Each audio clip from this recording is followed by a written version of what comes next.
Hey guys, this is Soren Productions, aka another 4673, and I am back in Rose of Winter. A game that I don't know much about, except that we are a lovely lady who are going to help some lads in distress. It's an otome game, and honestly, all I really know, it caught my eye because I saw that the person who made music for this game was Toby Fox. The creator of the Undertale, which I thought was kind of funny. Intriguing maybe. So we're gonna be playing this game. It looks interesting, and that's it. I really don't know anything, so let's just see how it goes.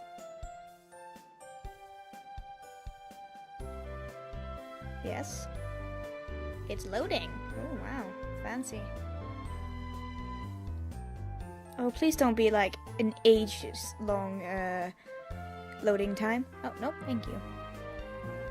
Beware, evildoers. I am Rosemary, the Night of Winter. Or should it be the Blade of Winter? Oh, maybe the Rose of Winter.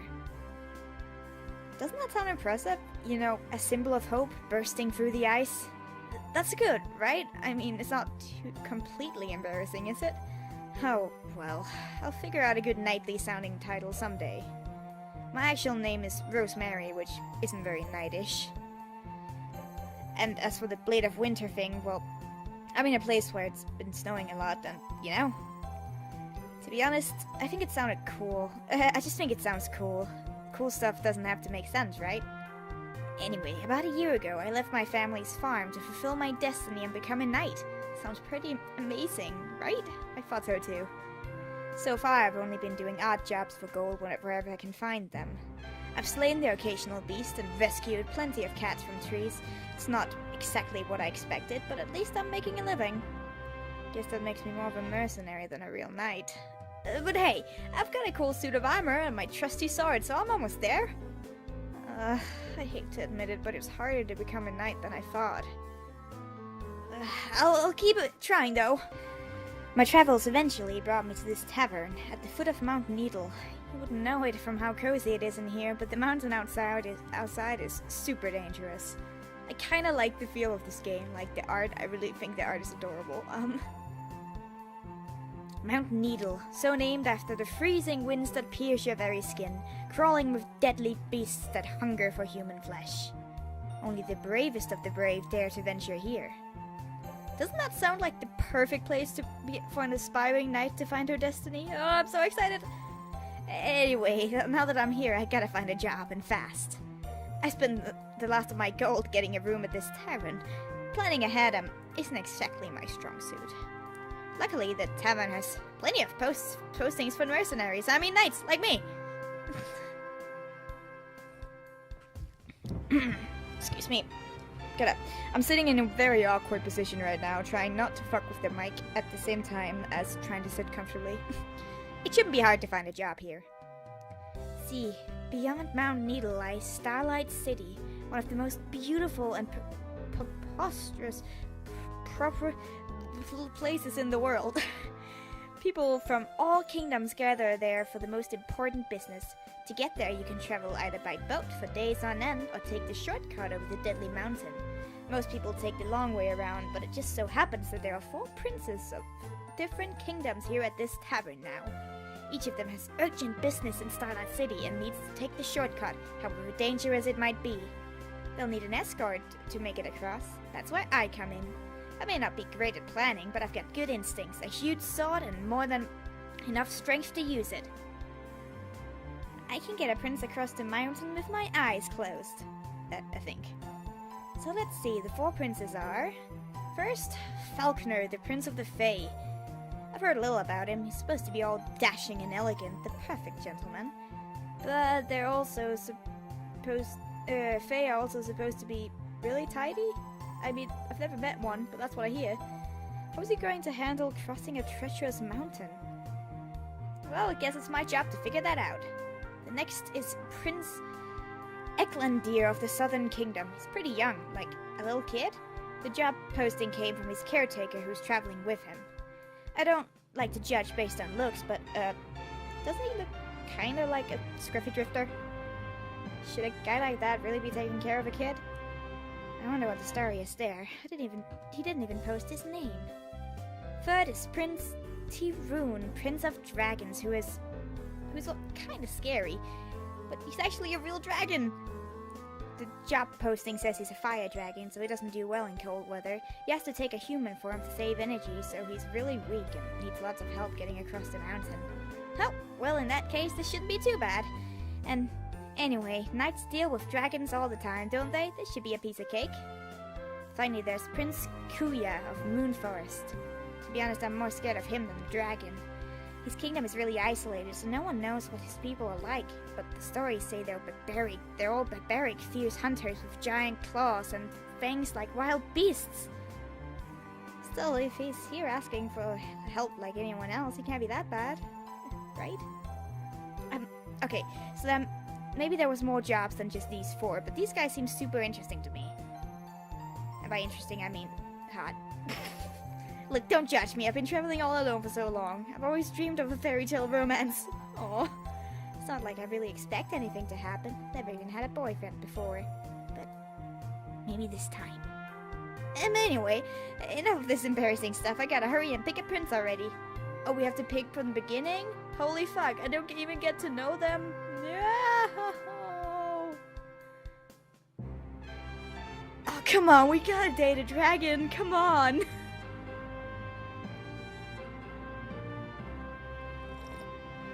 Tea sip. All of the arrangements have been made, so I go downstairs and tell Tyrone I'm ready to go. I'm nervous about meeting a real dragon, but I put on a cheerful face. So, yeah, I have my supplies and everything set. Oh, I'm Rosemary, by the way. I am grateful for your help, Rosemary. I don't often travel in this form. It can be taxing. I need quite a bit of your assistance. No problem. That's what I'm here for. Wow, you got a lot of layers on you there. Cold weather does not agree with me. These robes may look silly to you, but they are necessary. Oh, I didn't mean that you look silly. I just, never mind. I hope I didn't embarrass him. I can't really tell. His face is as tranquil as ever. I've got to be more careful with what I say. He looks pretty much like a normal person, so it's easy to forget that he's not human. But I have to remember what he really is. Most people don't ever have an opportunity to see a dragon, much less talk to one. I'm in a rare position, which is cool and also terrifying. Then again, he's not as intimidating as I expected. Just strange and sort of pretty. The conference of Starlight is several days away, but I'd like to get across the mountain as fast as possible. The sooner I get out of this cold, the better. Oh, yes, of course. What should I call you? Your Highness? I am not a highness. I am Tyrone, but I've never cared what humans call me. Use whatever name you like. Okay. Then Tyrone it is. Let's go! She is so adorable, just saying. We start walking together. The snow under our feet is thicker, but the sun is shining. It's actually kind of nice out. Tyrone hasn't said a word so far. He stares ahead at the path in front of us as if I'm not even there. Should I make small talk? He doesn't seem to mind the silence, but this is awkward.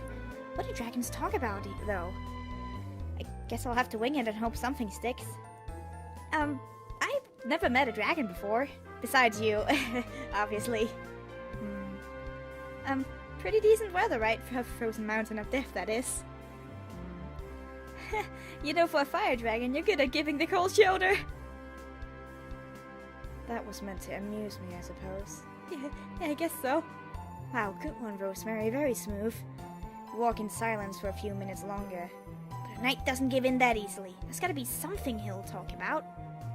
So, what is this thing in the Starlight City all about? Sorry, just moved. It's a big deal, right? Business between dragons and human lawmakers. We must confer and maintain our peace accord. We do our best to respect you and live side by side, but dragons live by much older laws than you humans wrote. Conflicts arise from time to time. Yes, I got him to talk! Oh my god, the determined face is adorable. Now I just have to keep this ball rolling. Oh yeah, what older laws are those? Do you really want to know? Why wouldn't I? The laws of wind, sun, moon, and birth and death, churning together in time until there's no distinction between them, as salt and water churns together to make a sea. The pulse of the earth shakes our blood, because the earth is our blood, and we're our blood. And we are guided by the will of the stars. The lives of all creatures are written in starlight, but only dragons read the words. For we were born from the stars, and knew ourselves to be whole when the rest of the world was Shit! I am terribly sorry about that. That just went wrong. I had to pause real quick, and my computer fucked up, and it took ages to fix it, so yeah, that's a thing. I'm gonna see if I can, go on. I'm just gonna start from the top, honestly. The lives of all creatures are written in starlight, but only dragons read the words, for we are born from the stars, and knew ourselves to be whole when the rest of the world was unshaped clay, waiting to be given form. That's neat. Well, I can't really think of anything to say. Tyroon's quiet again. Well, can't say I didn't try. We've been walking for a while now. Tyroon's going slowly, trailing a bit behind me. I don't mind walking ahead of him if it means giving him some space. I'm not sure he likes me very much. Still early in the day, and the snow blazes white in the sun. I can hear it crunch under my boots and... Wait, there's no crunching footsteps behind me. Did Mr. Tyroon stop walking? Mr. Tyroon, where did that come from? Oh gosh, did I lose him? I whip around, but he's standing there a few yards back. Can't tell what he's trying to do. He's sort of wobbling in place, like a turtle that got flipped over on his back. I guess those heavy ropes don't give him much room to move. Tyroon, are you okay? Once I get closer, I see the problem. One of his huge scars is caught on a thorn bush, and he's been unsuccessfully trying to pull himself free. Why doesn't he untangle it with his hands? Well, he did say he's not used to his human form, but he has to know it would be easier that way, right? I'm not sure what to do. I mean, he's like a million years older than me. He said he needed my help, but I don't want to insult him either. Ah! What's this? I'll save. Oh, it does that automatically. How brilliant. I'm gonna help him. He's going to rip his clothes as he keeps that up, and that would just make it worse. I grab hold of the scarf. My arm brushes against his as I lean over him. He stops wobbling and gets very still at my touch. Look, it's not like I'm doing it on purpose. Working slowly and carefully, I managed to get the scarf unhooked from the thorns. There you go. The scarf is kind of undone, and he's already trembling, even though he has tons of layers. I knew he was sensitive, but I had no idea this was this bad. Oh, do you want me to help tie it back on? That would be very kind. If he's embarrassed, I have no way of knowing. Nobody does such a poker face like a dragon, apparently. It makes me nervous. I fold the scarf back around his shoulders as gently as I can. It's amazing how light and small his body seems, now that I'm handling it up close. My hands seem so big next to him. It makes me feel ungainly, but when I'm done, the scarf looks nice enough. Is that warm enough? I can tie it again if you want. It will do, thank you. It seems I can count on your help after all. I am glad of that. So you're not mad? You helped me when I needed help. Should I be angry? I guess not. I just, you're different, you know, so I don't really know how to act and I don't want to offend you. I see. Don't worry yourself about such things. I don't think you could offend me even if you tried. Because you're like an ancient being and beyond all that stuff? No, because you are very sweet. Sorry. Excuse me. That did... Forget that sound I just made. Damn it, he got me. That's something I want to talk about later. At some point, I want to make a video talking about how as we get older, we get embarrassed by acting like all excited about some things, like, especially when it comes to otome games. Like, if you watch my playthroughs a little back, like, I would openly fangirl over things. I remember a couple of, like, Steven from the Essence demo. I would just go all out on fangirling over him and, like, different expressions or cute stuff. I would just fangirl loudly and make weird sounds and sounds and stuff like that, and I wouldn't be embarrassed. It was just how it was.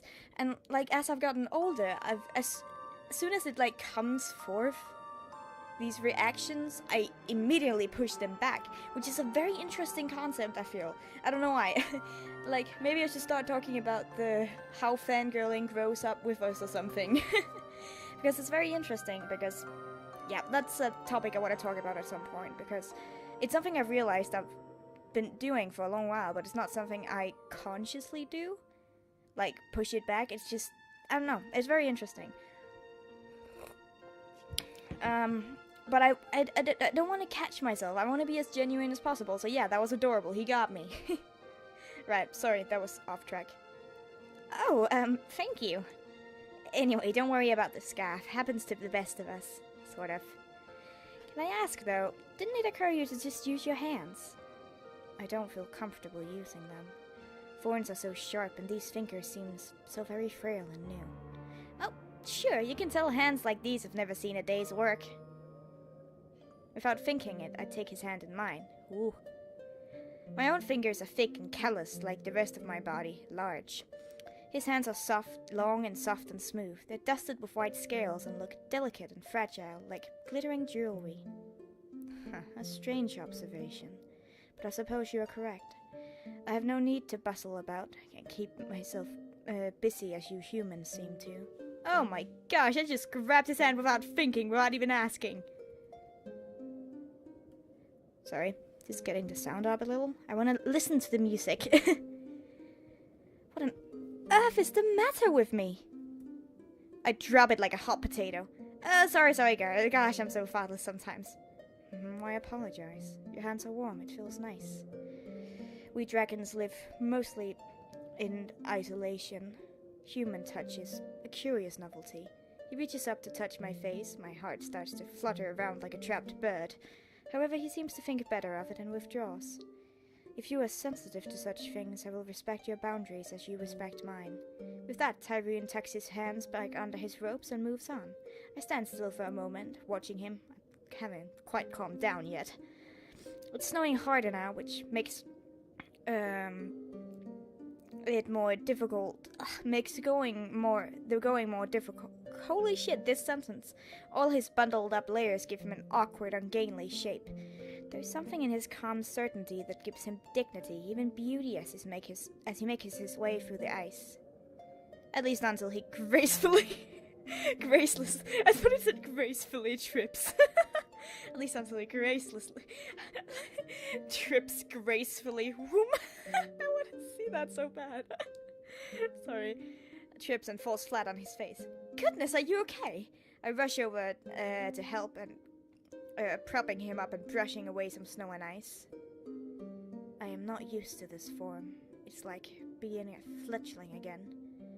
Really, you shouldn't worry about that. I'm clumsy about all kinds of things myself. Oh, which isn't to say you're clumsy. I just meant, I'm sorry, Rosemary, enough apologizing. Tyrone doesn't say anything either. He just stares into me. He hasn't spoken to me sharply before. For a moment, I can't think of anything else to say. Those golden eyes are intense. What are you thinking? Finally, he rests his hand on my shoulder. I shall have to stay close to you in case these legs fail me again. I may even need to take hold of your arm if you don't mind. Oh, you sneaky fuck. Sorry, it's just his face like, yes. He knows. He knows. I absolutely adore the character designs. I feel it's so refreshing to have just not like 5 guys who look exactly the same wearing school uniforms. Like, it's so refreshing to see different characters like this. It's just so nice. Like, I am thoroughly enjoying this. This is very nice. Actually, really. This is really nice. Like, I can't say anything other than that. I think I'm gonna have to end the episode here. I will see you in the next one. I'm looking forward to seeing more of this game. I don't know how long it is. I have a weird feeling that it's gonna be slightly short, but I don't know. I will see you guys in the next episode or whatever I make. Goodbye.